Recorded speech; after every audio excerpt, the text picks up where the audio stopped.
if I have something coming up that's bringing me out of my comfort zone, from that day on, I will think about that and like harp on it and let it eat me alive until the day it happens. Because it can consume me to the point where I'm not focusing on like what's happening to me that day or in that moment. I'm just worried about like what's going to happen in the future. So that's really stressful.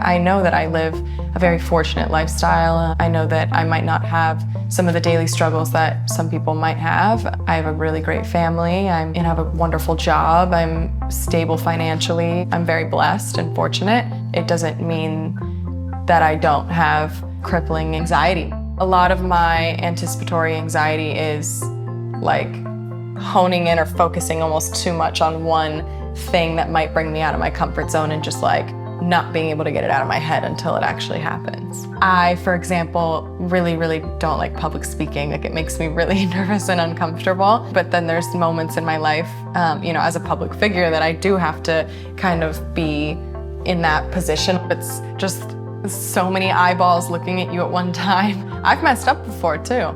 And people still bring it up to this day. Like, it's just so embarrassing. You know what I mean? You're just like, oh my God, like, how could I have messed up that bad? It still is never gonna be like something that I'm super stoked on. It will always make me nervous.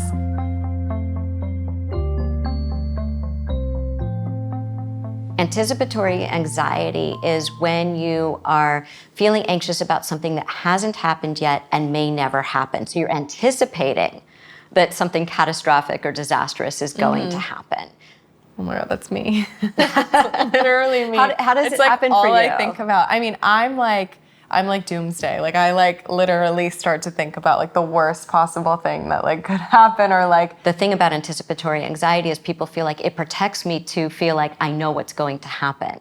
And eventually something bad will happen because it just does in life. Right. But really what it is, it's kind of a hypervigilance. It's always being worried that the other shoe is going to drop. Right.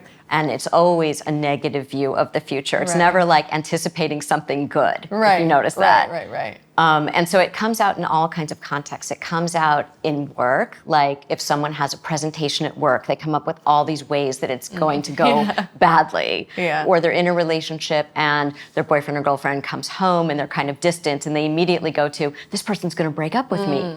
As opposed to maybe that person just had a bad day at work. Right. But they construct these stories in their minds about what it means. So they add meaning to something that isn't actually there.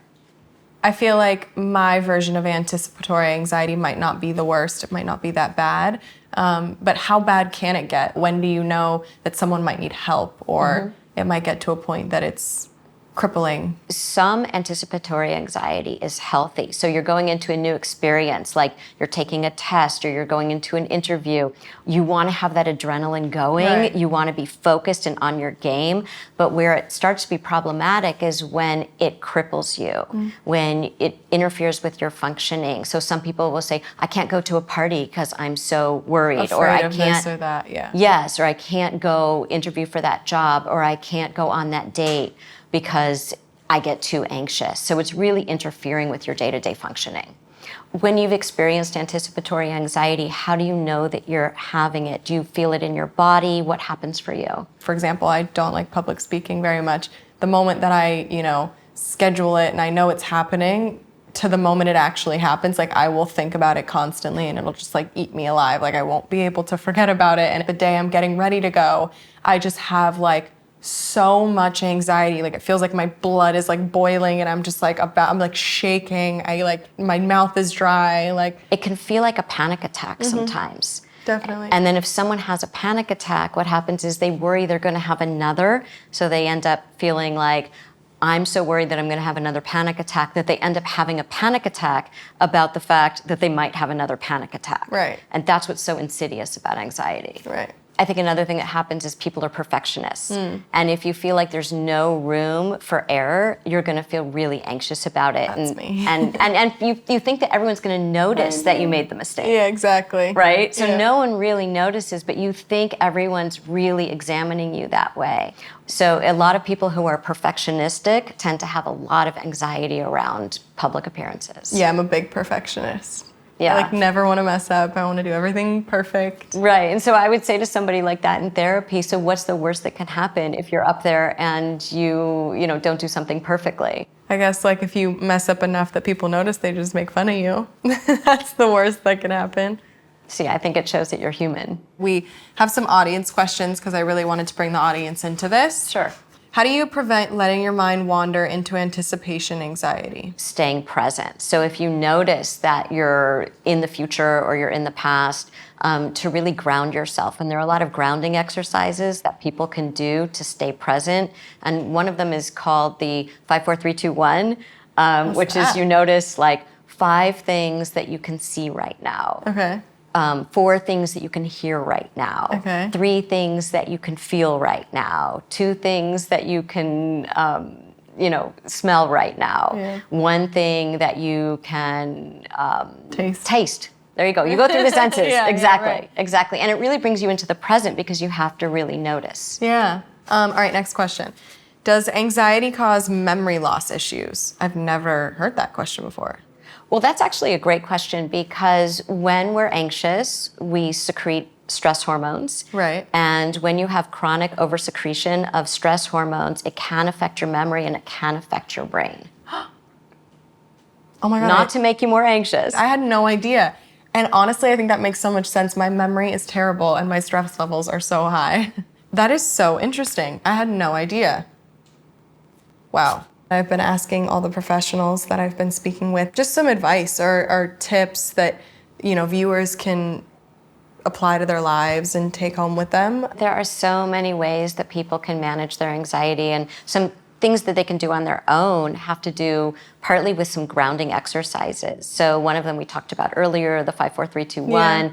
Another one is you can go to the freezer, grab some ice, and put ice in your hands. Okay. And what that does is when you're spinning, it redirects all of that energy, Senses and stuff. right, your Yeah. senses to the cold Yeah. on your hands. Yeah. And you rub the ice between your hands. And it takes you right out of where you were because now your whole body is focused on, there's something very, very cold Right. in my hands. I love that. Well, thank you so much. My This has been pleasure. awesome. Yeah. I appreciate your advice. I appreciate all the information. I think this is really helpful and I learned stuff today, so that's awesome. I appreciate you. And thank you so much for talking about this because I think that a lot of people can relate to all of the experiences that you have in their own lives. Yeah, well, thank you.